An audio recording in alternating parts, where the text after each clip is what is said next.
warahmatullahi wabarakatuh. Shalom, Om Swastiastu, Namo Buddhaya, dan salam kebajikan.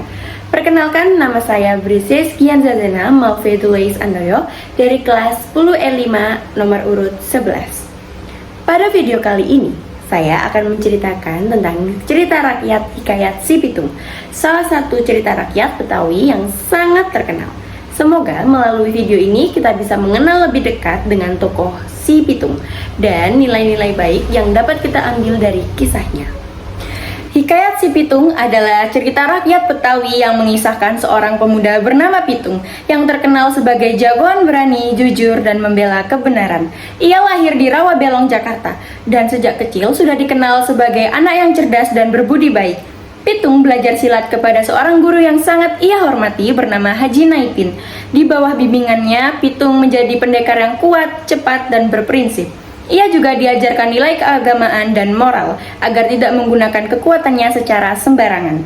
Pada masa itu, rakyat Betawi hidup dalam tekanan akibat pajak tinggi, pemerasan, dan tindakan sewenang-wenang dari tuan tanah, para centeng, dan polisi kolonial Belanda.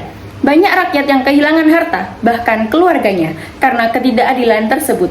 Melihat penderitaan itu, Pitung memutuskan untuk bertindak.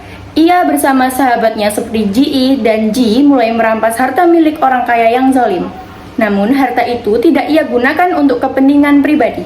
Semua harta dibagikan kepada rakyat miskin. Karena tindakannya yang dianggap sebagai pencuri, pemerintah Belanda menganggapnya sebagai buronan berbahaya. Tetapi bagi rakyat kecil, ia adalah pahlawan yang membantu mereka bertahan hidup. Belanda berusaha keras menangkapnya, dipimpin oleh Letnan Scott. Namun Pitung selalu berhasil lolos berkat kecerdasannya, ilmu silat, dan bantuan warga. Dalam beberapa versi, terdapat pengkhianatan dari salah satu orang dekat Pitung yang membocorkan kelemahan dan keberadaannya kepada Belanda, sehingga posisi Pitung semakin terjepit. Setelah serangkaian aksi pengejaran, Pitung akhirnya terdesak. Ia terlibat pertarungan sengit melawan pasukan Belanda. Walaupun ia berjuang dengan gagah berani, pada akhirnya ia tewas ditembak karena Belanda berhasil mematahkan kekuatannya melalui tipu muslihat. Kematian Si Pitung tidak membuat masyarakat melupakannya. Ia dikenang sebagai simbol perlawanan rakyat kecil terhadap ketidakadilan dan penjajahan. Hingga kini, nama Pitung tetap dihormati dalam budaya Betawi sebagai pahlawan rakyat.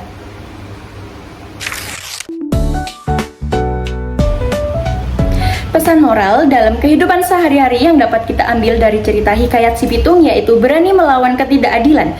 Kita harus berani menyuarakan kebenaran meskipun sulit, dan gunakan keahlian untuk kebaikan, karena ilmu atau kemampuan hendaknya digunakan untuk membantu, bukan merugikan orang lain.